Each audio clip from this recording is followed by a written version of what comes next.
Everybody Hates Rand is a Wheel of Time podcast that will contain spoilers for all 14 books. So if you're anti-spoiler, stop this, read all 14 books, and come back. We'll be here, waiting.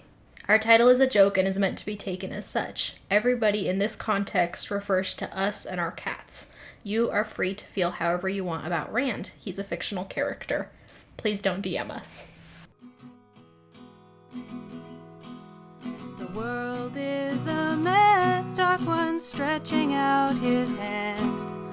The dragon's reborn, the fire's been fanned, but everybody hates Rand. Everybody hates Rand. Everybody hates Rand.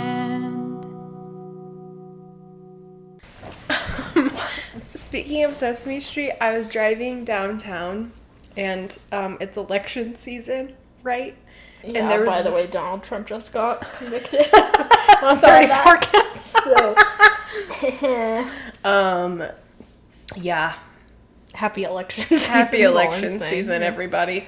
But it's including elections, state elections, obviously. So there was like a billboard that was like, vote for this man for Congress, but his name is, I assume, J.R. Bird, but I read it as Junior Bird, and then I started cracking myself Big Bird up. spawn. Yeah, being like, no, please, Big Bird was my father. You know, like, this is Junior Bird. J.R. Bird. Yeah, he looks like a scumbag. So, I mean, he's a politician in Utah. Of course, he's a politician. End of sentence. Yeah, of course period. he's a scumbag. But Utah, they're we particularly bad breed. We make them different out here. That's for sure. Mormon out here. That's what it is. Okay, anyway, Junior Bird. So this is Everybody Hates Rand, your friendly neighborhood Wheel of Time podcast. I'm Emily Jushaw. And I am Sally Goodger. And Gawyn feels wasted and not in a fun white girl way. White girl wasted. White girl wasted. He's not in the club being like, oh my god, you're so pretty.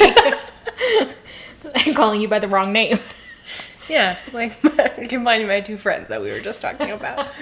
Story that lives in infamy. No, he feels wasted because he's only killed 5 Trollocs with swords instead of presumably the dozens or hundreds that he thinks he can handle, or probably could handle under the stewardship of Robert Jordan and Brandon Sanderson, who don't believe in good swordmen making mistakes. No. They're like, yeah, battle is just about skill and not at all about luck or, Which is fascinating considering they built an entire character based on the concept that luck is a useful skill to have in warfare. In battle, particularly. Yeah.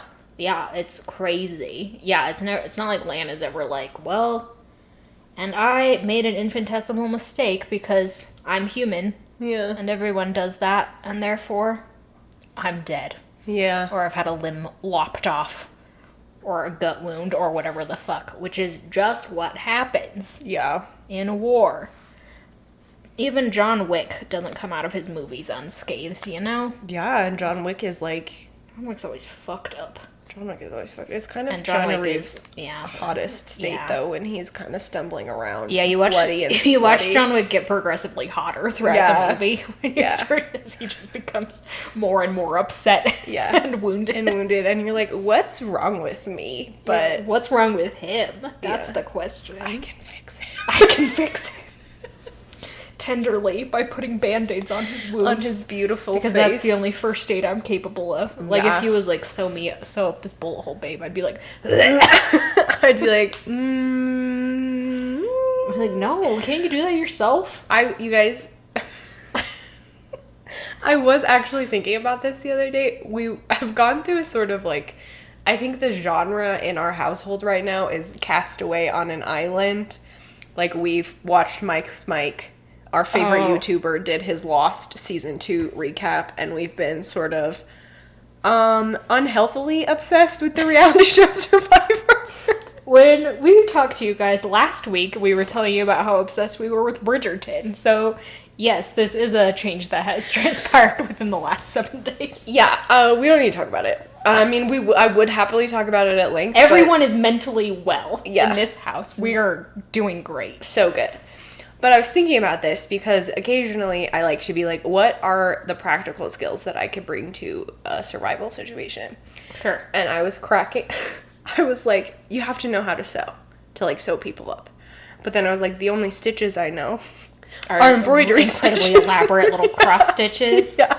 But damn, that wound, those sutures look Yeah, they look very tidy, fly but as hell. probably not very practical. Okay, that was such a long sidebar, probably for the blooper reel. Let's talk about Gawyn.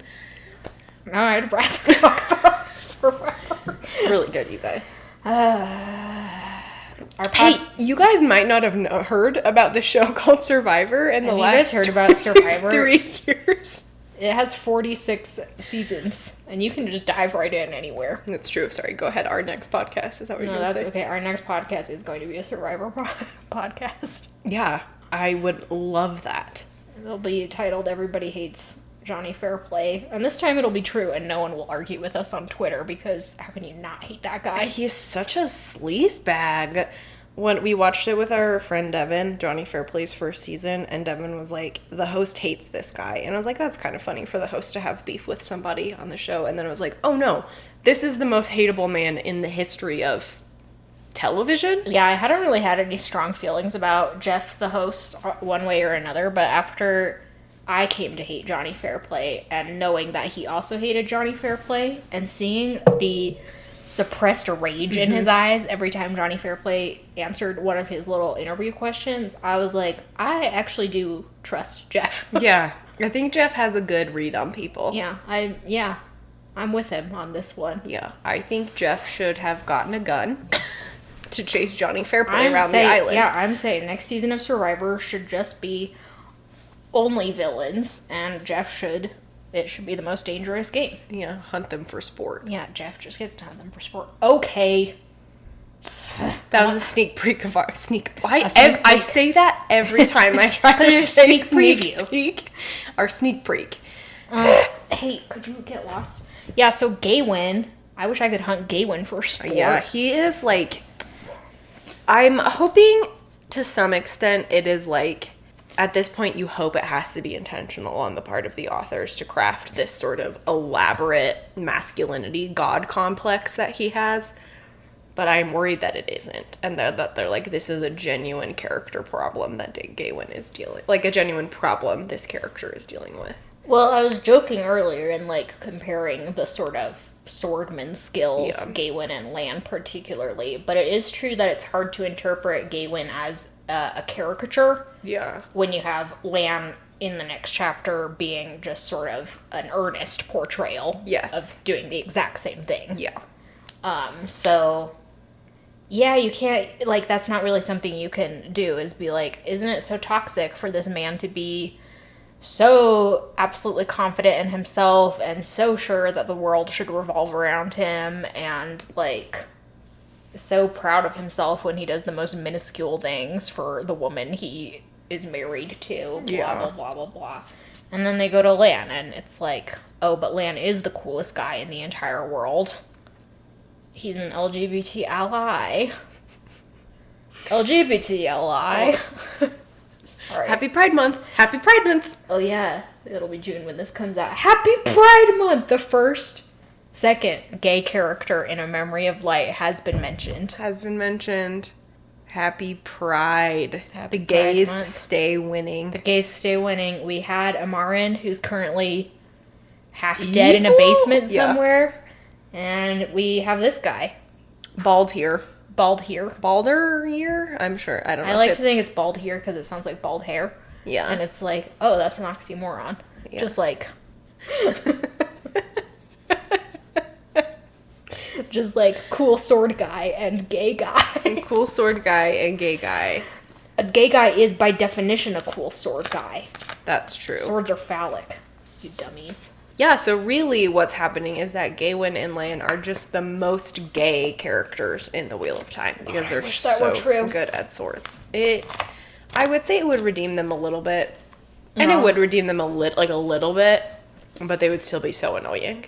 If it was just like, I mean, Gawyn, the other part of his thing that's so hard to deal with is he keeps being like, I agreed to live in Egg's shadow and be happy that my job in life is to protect her. And then it's like, that is so obviously not true.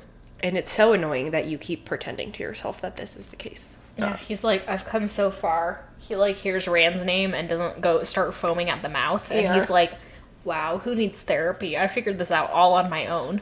And you're like, man.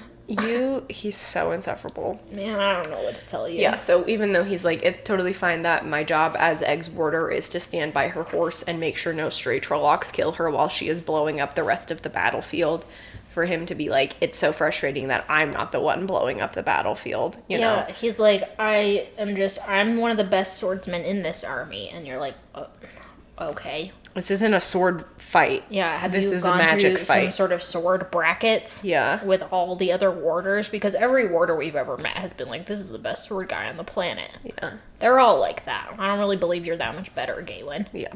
And for Gawyn to just be like, it's so sad I'm not on the front lines getting died, because that's what happens on the front lines. No matter how good at swords you are. Yeah. Like, I hate it. It's so bad. I'm not being used correctly.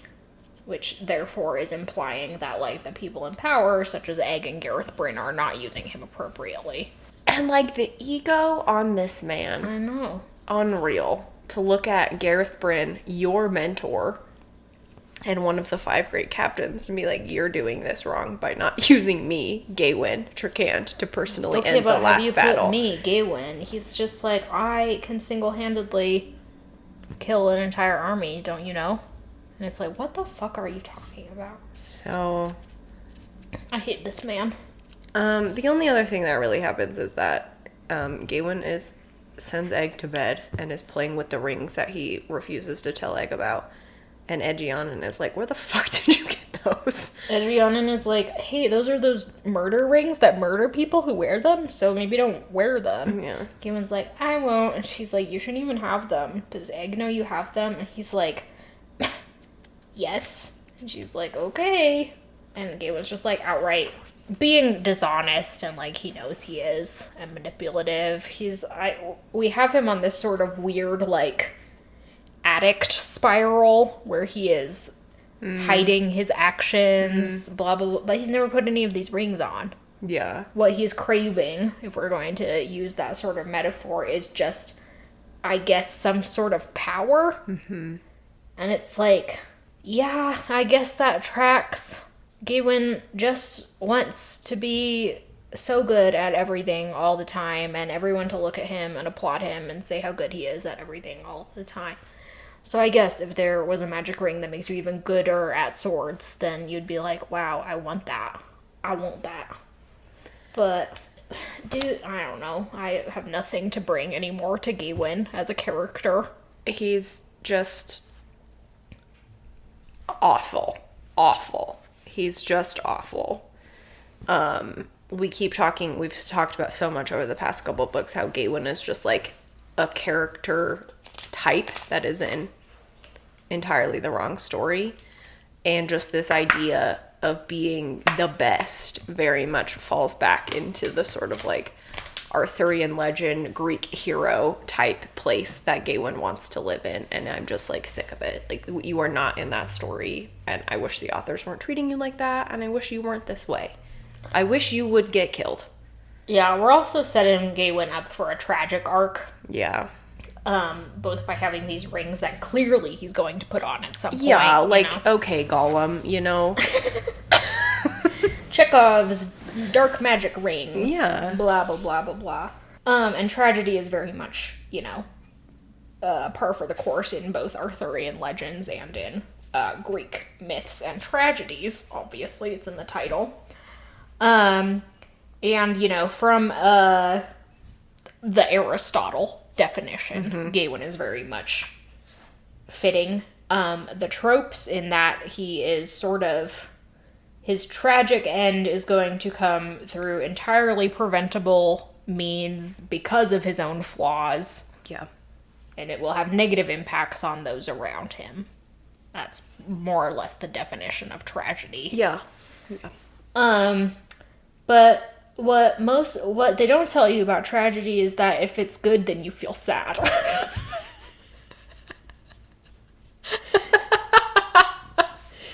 And I don't for Gawyn. I'm kind of like gleefully waiting for his demise. Yeah, this is a man you look at and you're like, I want him to be fit. And even with like the worst Greek hero, the worst figure of tragedy, I just read Medea a couple of weeks ago, and you're like, that woman is fully the most malicious and evil like type of person, but is written in such a way that it's so compelling and so interesting, and you understand where she's coming from by the time the play ends. Same with people like Oedipus.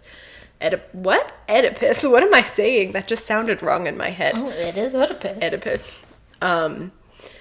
Yeah, But with Gawyn, you're like, then there's nothing here for me. Yeah, like, by definition, was Tywin Lannister's death on the toilet a tragedy? Yes. Yes. But Did I feel bad about it? no. I did not.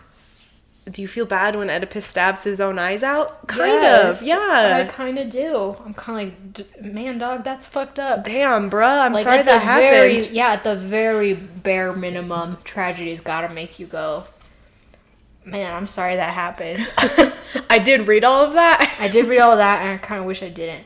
I mean, I've been saying it's not in the definition, but it is. Catharsis is a necessary aspect of tragedy. Yeah. So, Gawyn's demise will not be triggering that in us. I'll be like, good. Too little, too late. Like, bye. Should have beefed it in book 2. Rand should have climbed over that wall and shot you.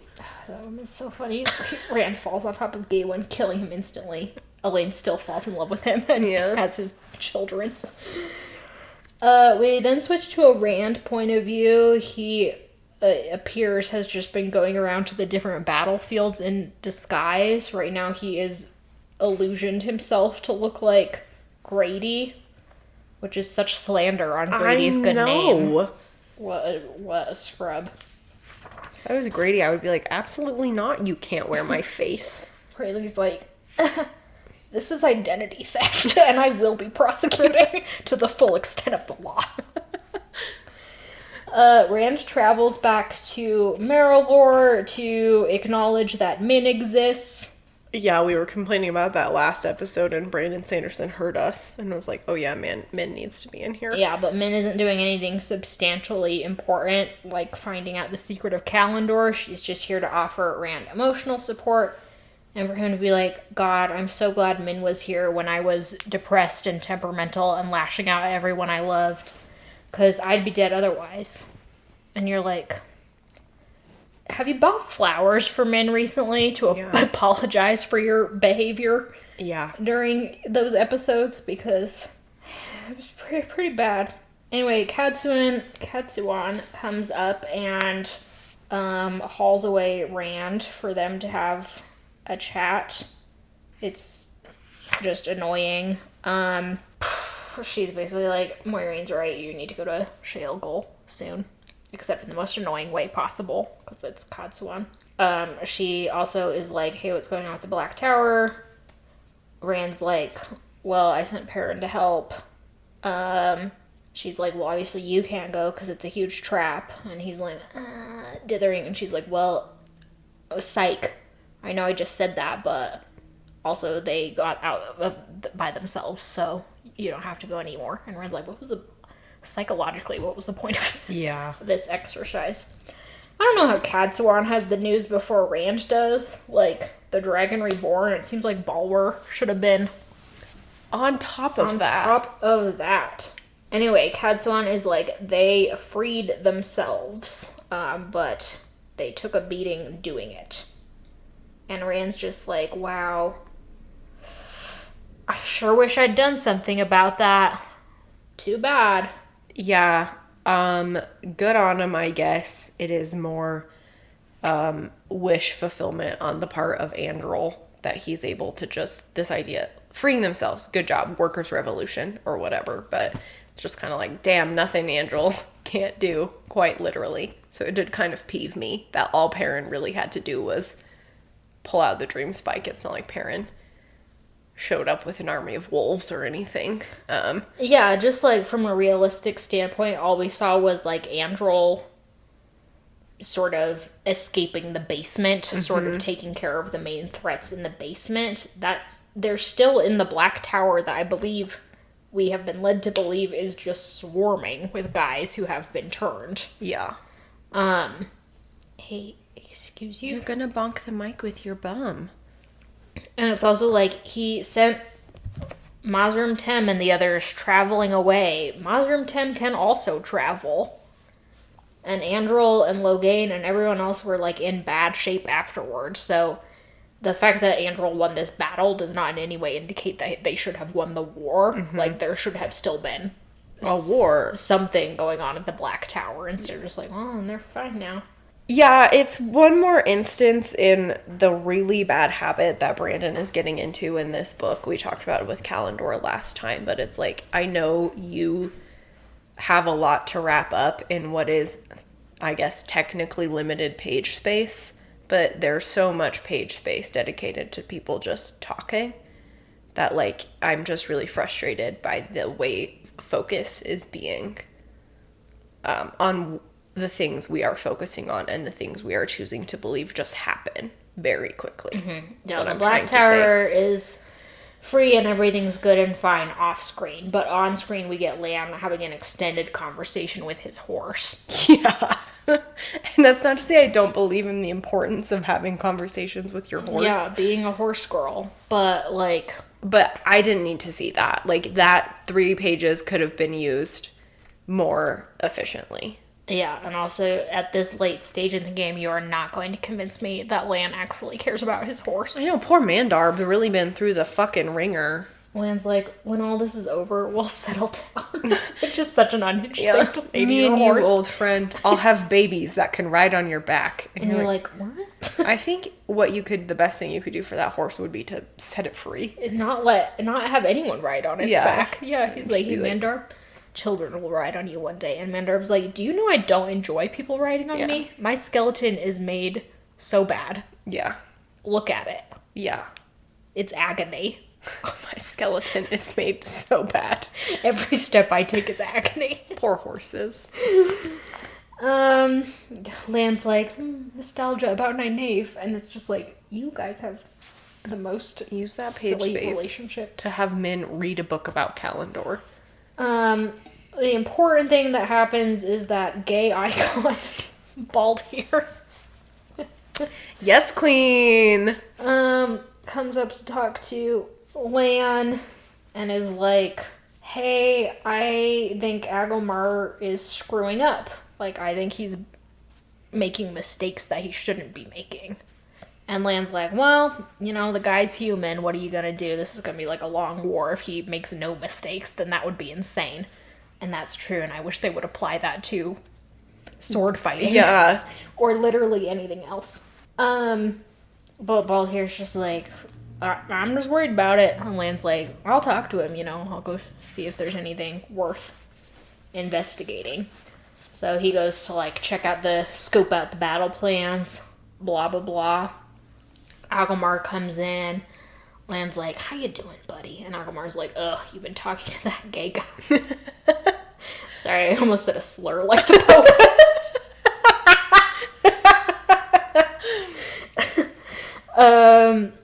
And Lan's like, he's worried about you. I mean, we're all worried about you. And Agelmar, like, it's so great. He just gaslights him. It's really fun.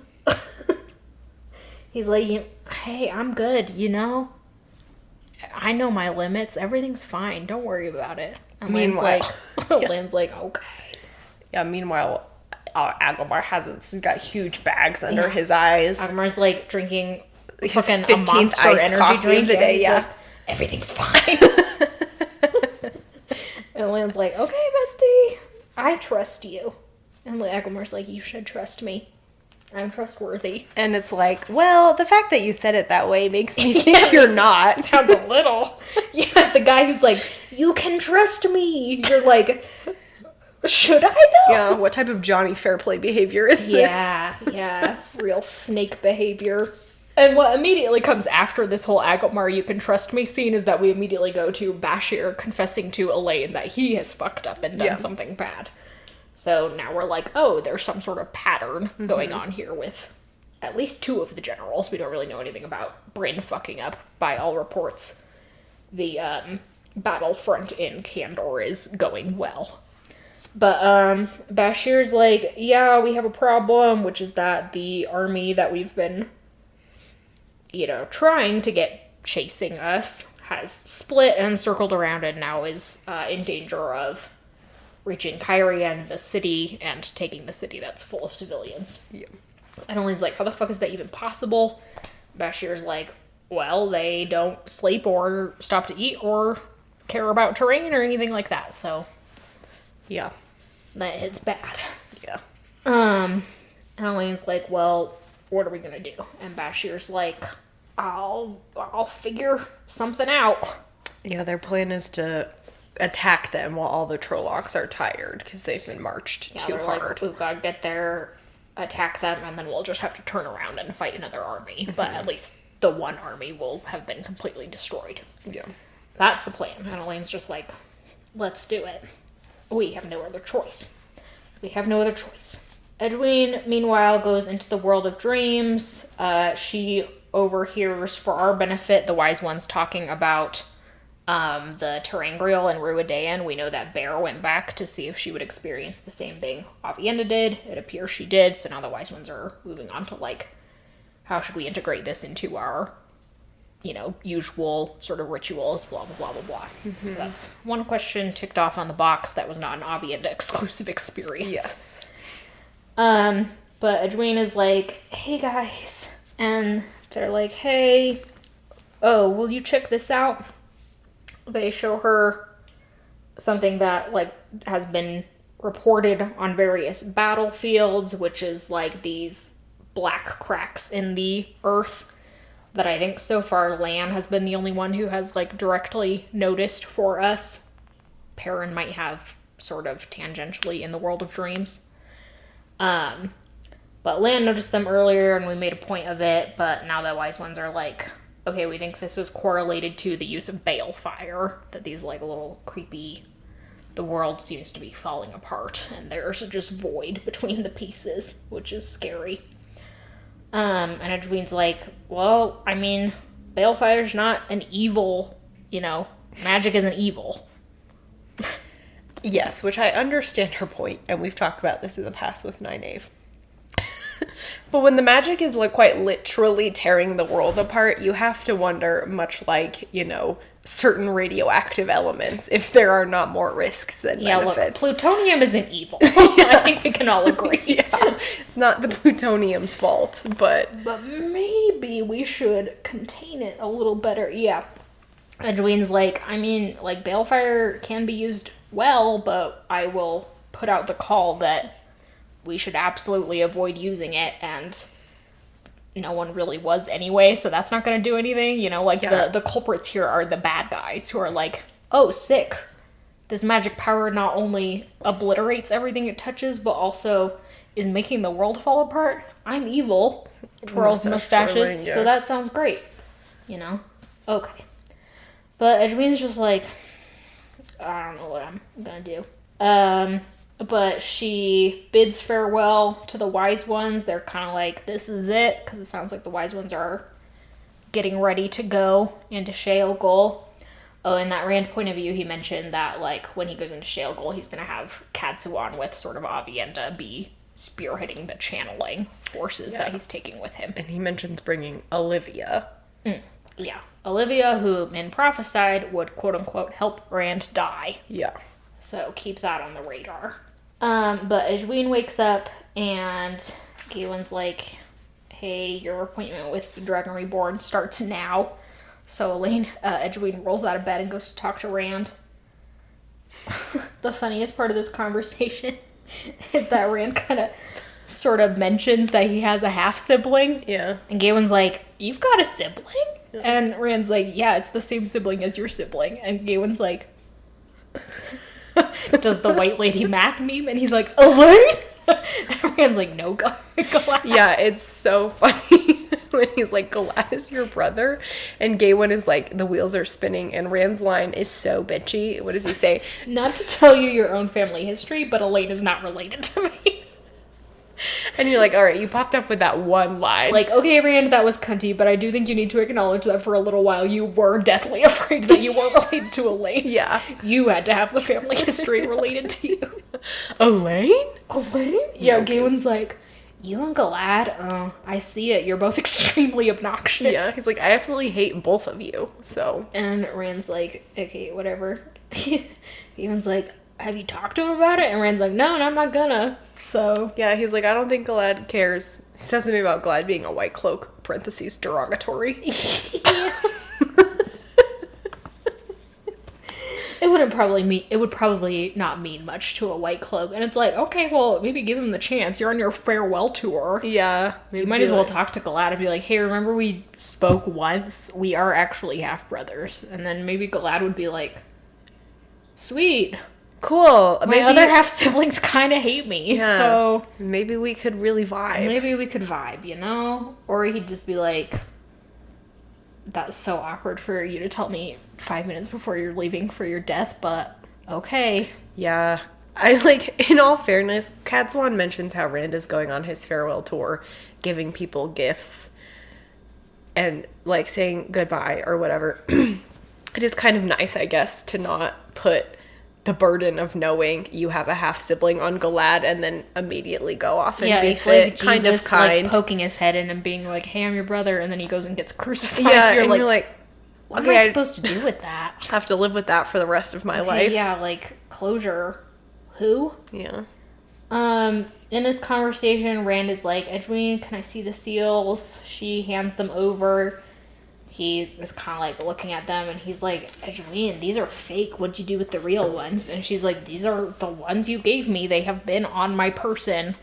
Since you gave them to me. And he's like, oh my gosh, they must have been swapped out like when I went to get them, because apparently he didn't check them. I know, he's like, I didn't look very close. And you're like, you stupid You're like, why are you looking close now? Like, what? Yeah, it's very convenient for the plot that Rand didn't look at them when he Yeah, this is up. just kind of Brand Sanderson being like, haha, I pulled a fast one on you. And you're like, not really. Not really. You kind of pulled a, you don't know what else to do to make us know that Mosrum Time has the seals or whatever. Yeah, stupid. We then switch over to Matt's point of view as he is getting outfitted in what is meant to be a humorous scene, like increasingly complex regalia for his station. He gets to wear an eye patch instead of, I think he's just been going around with like a bandage over his eye, so that's at least nice. He gets a sexy eye patch. It's a very Princess Diaries 2 royal engagement scene where he's just like looking at he's like, I don't want to be a noble person, but then he's looking at his many eye patches. Yes. And sick shoes and whatever, and he's like, maybe I do want to be. Yeah, I do want to be a rich person. Maybe this is incredibly cool after all. No, he's like, this is weird and I kind of hate it. Yeah. And that's sort of the end of the scene. Yeah. Matt doesn't know how to behave as the new Prince of the Ravens. But he is going to meet his generals or his soldiers or whatever. Yeah, he's like, I want to go. Let's go. He puts on his fugly hat. Yeah, the stylist, the Shanshan stylist. There's like a bitchy stylist who walks in. Yeah. What's her name? Nata. And I, in the live action make of this, I think it should just be Paolo from that would be Diaries. That's so iconic. Right? Yeah, Paolo. Yeah. I was gonna say Tim Gunn, but Paolo was a really good choice. No, it's just Paolo. He's like, and he's doing the same accent as in the Princess Diaries, and he's like, please get rid of that fugly hat. Yeah. And Matt's like, no, I need to cling to the shreds of my identity. And you're like, he must look so dumb in his regalia with his stupid hat. Like, imagine. Yeah, I think within like 2 chapters, Matt is going to discard all of this. He'll just be like, this ain't working for me. And then be like, okay, I'm going to wear my normal clothes. Yeah.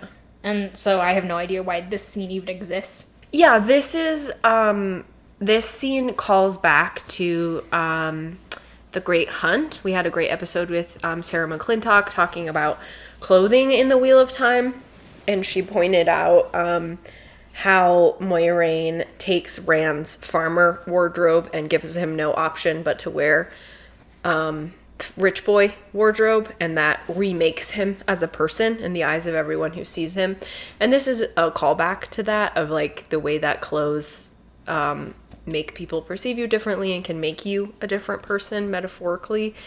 It doesn't really work, one, because Matt is entirely rejecting this role, and it's supposed to be humorous, so the scene is just kind of like, it's another scene where I'm just like, I don't really get the point. Like, the only thing of significance that happens here is that Matt gets an eye patch, which is like logistically helpful. I'm glad to know his eye isn't going to get infected because he's wearing a dirty bandage.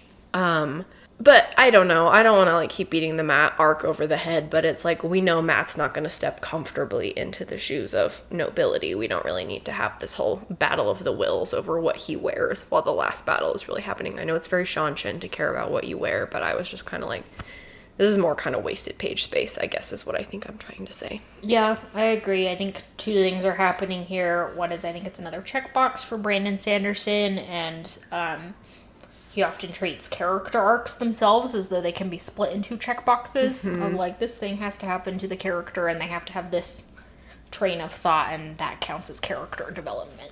In this case, I think he wants, like, Matt to confront the fact that he is not just a nobleman at this point, but like the nobleman. Like, he's like Tuon owns Ebu Dar, and that's crazy. Yeah. And that amount of wealth and power is crazy, and whoa. Yeah. The other thing is that I think it's undermining the character if you want to call it character development, but there was already a sort of like long-running gag within the series that while Rand was forced into his sort of noble person's outfits in the Great Hunt and sort of just grew into that, Matt has very slowly, as he accumulated more and more wealth and status, has just been dressing differently of his own accord. Maybe not entirely of his own accord. I think it was particularly called attention to in the Tylan arc when he started wearing different clothes, but he has like made all these comments like, now I kind of wear fancy clothes and I kind of like that. Even though I'll pretend not to like it the way I do. And so it's like, to have him just be like, oh, well, now you're in a different culture where that brand of like rich person aesthetic no longer counts, so now we're just starting over from scratch, is very weird. Yeah. And it's also just like, we're trying to put the same character arc that Rand had, and it's way less satisfying because in the Great Hunt, we really felt like Rand had no power. Like, Rand really did feel like he was at the whims of Moiraine. He was very new to the whole, like, I'm a person who people have to listen to thing. But Matt has been in command of an army. I fully believe Matt could just be like, I'm not doing this. Yeah. And frankly would do that. Yeah, especially by this point in the series, you're right. So, yeah. Just a flop comedy. Yep, unbelievably, it is another flop Matt comedic routine. Can you believe it? This man just keeps dying on stage. I really just want to take Brandon and be like, Matt is allowed to have a sincere point of view. Things are allowed to happen. It does not need to be nothing but jokes. That's those two chapters, though. The next few chapters, we are going to move into the next phase of the last battle. This is more of a reactive than an active phase, as Demandred will finally make his appearance with the long-awaited plot twist that he's been waiting in the wings to deliver, I guess. Wow, I'm on the edge of my seat. I can't wait, huh? So this will be mostly like, it's not White Tower centric because they're not at the White Tower, but that like group of people. Okay. Edwin, Gawyn, etc., etc. The next chapter is titled Into Thakandar, so this will also involve the like Rand's contingent finally moving into their battlefront, but mostly what we're going to be dealing with is Edwin, Gawyn, Bryn, Swan. Okay.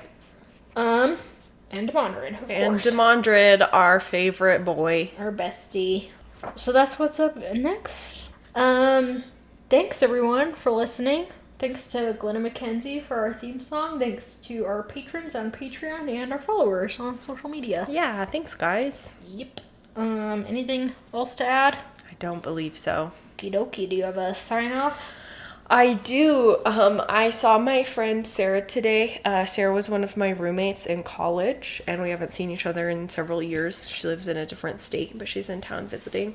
And she, as I came to learn over the course of the conversation, does work for this complicated startup that has to do with like gardening. And so she mentioned offhandedly, she's like, do you want to see photos of the cucumbers that I grew? And I was like, of course I want to see anything that my friends are proud of and delighted by. Thinking it's just going to be like cucumbers she grew in her backyard. Mm-hmm. She shows me this picture. She's like, I gave this cucumber to my other friend. Shows me this picture. This woman is holding a cucumber that is like from the floor to her waist. Oh my God. And I was like, what the heck? What is this? And she's just like, it's a special type of cucumber. And she's like, yes, when I brought it on the plane. And I was like, Sarah, you did not bring this enormous cucumber on the plane. And she's like, of course I did. I had to bring it to her. It was her personal item. Yeah. And she's like, TSA made me put it through the gun checker. And she's like, and then when I was on the plane, the flight attendants were like, you cannot hold that during the flight. And so I was like, why not? And they're like, it's blocking the exit row. So I think she had to put it in like the overhead bin. Where anything could happen to it. Yeah, like a suitcase. Oh so, my God. Imagine being that flight attendant. What is that woman carrying? Like, you think you've seen everything, you know? It's a giant cucumber.